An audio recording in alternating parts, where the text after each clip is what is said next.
अस्सलाम वालेकुम नाज़रीन, मैं हूं अनम शेख। उम्मीद है आप सब लोग खैरियत से होंगे। आज मुल्की सूरत-ए-हाल पर बात करने के लिए मेरे साथ वक़ार मलिक साहब मौजूद हैं, जो एक बहुत गहरी नज़र रखते हैं, जिनसे मैं भी खुद भी सीखती हूँ। उनके व्लॉग्स बहुत शौक से सुनती हूँ और उम्मीद है आप भी बहुत शौक से ही सुनते हैं। वक़ार साहब, बहुत शुक्रिया वक़्त देने के लिए। आपका भी बहुत शुक्रिया आपने लिया। वक़ार भाई, ये बताइएगा कि इस वक़्त मईशत जो है इस वक़्त तबाह-हाली का शिकार है। एक इन्होंने आते साथ जो सब इस इम्पोर्टेड हुकूमत ने मईशत का सत्यानाश करके रख दिया।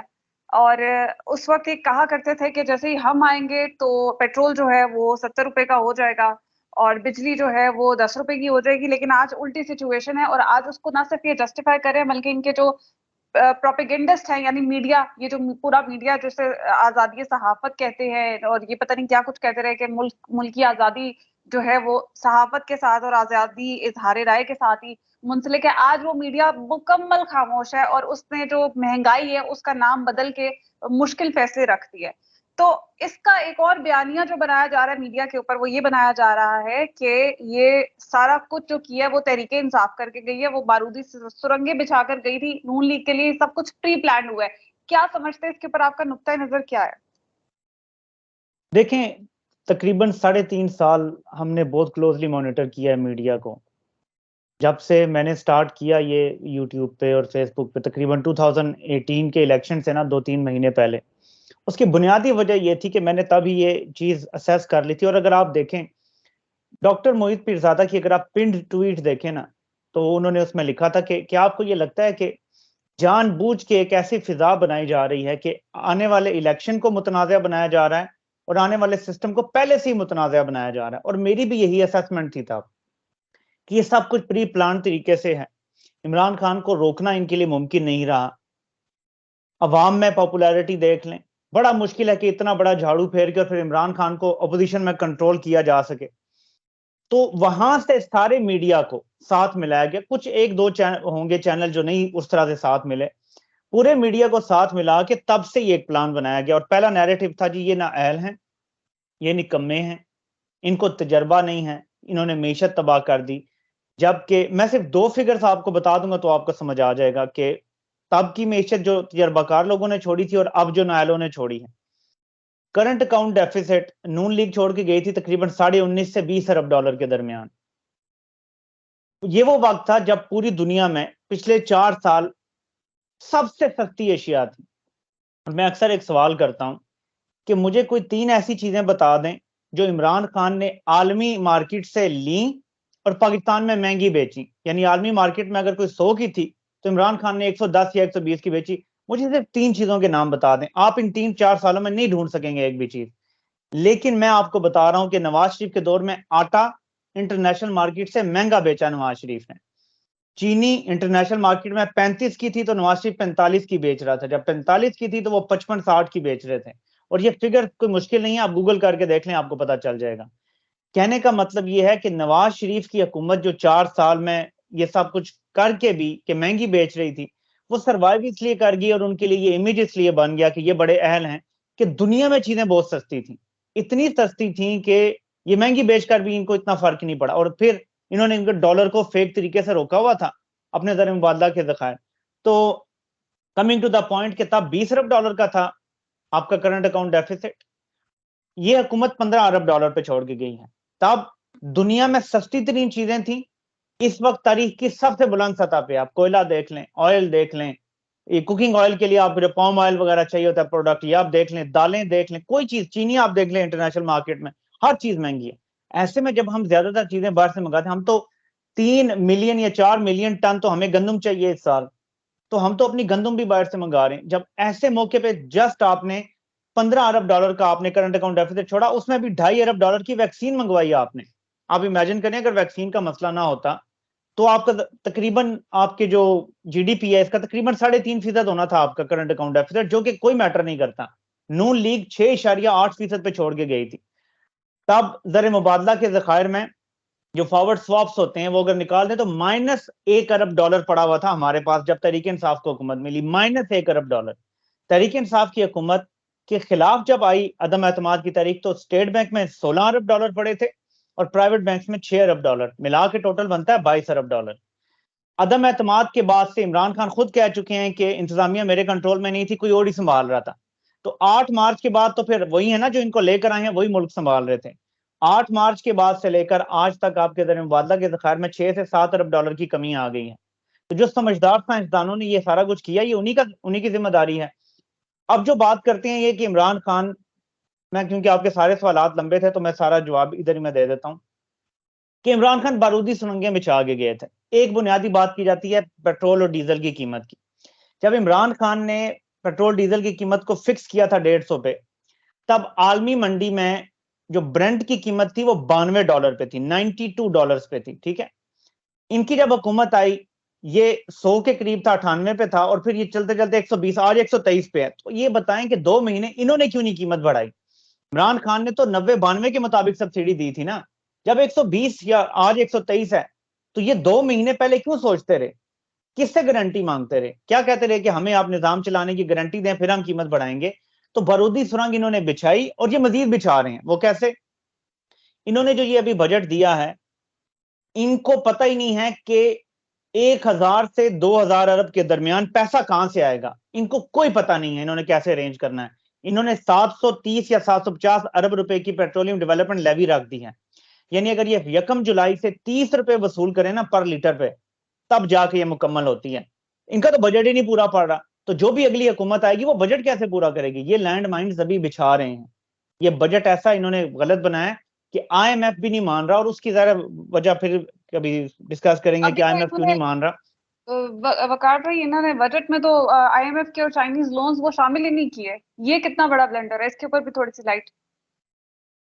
देखिए, मैं हमेशा से इन 3.5-4 सालों में एक बात कहता रहा, और तब क्योंकि लोगों को समझ नहीं आ रही थी और मीडिया का प्रोपेगेंडा ऐसा था कि हमें कहना शुरू, लाइक मैं अपनी जात की बात कर सकता हूं कि लोग कहना शुरू हो गए जी आप तो बहुत प्रो पीटीआई। यहां तक होना शुरू हो गया कि पीटीआई को जो फॉलो करते थे लोग, उन्होंने मुझे अनफॉलो करना शुरू कर दिया कि मैं किसी की लाइन टो कर रहा हूं। आज 3.5-4 साल बाद ये बात साबित हो गई कि इमरान खान की और कोई पॉलिसी जैसी भी थी, मईशत बहुत अच्छी संभाली हुई थी उन्होंने, और हमने देखा कि 5.5% ग्रोथ हुई, आखिरी साल 6% ग्रोथ हुई। दूसरी तरफ मैं एक और बात कहता था कि अगर ये सिर्फ करप्ट होते तो कोई मसला नहीं था। करप्शन भी होती है और मुल्क चल भी जाते हैं, जैसे इंडिया भी चल रहा है ना, तरक्की भी कर रहा है, वहां करप्शन भी है। मसला ये है कि ना सिर्फ करप्ट है बल्कि बला के नाअहल भी हैं।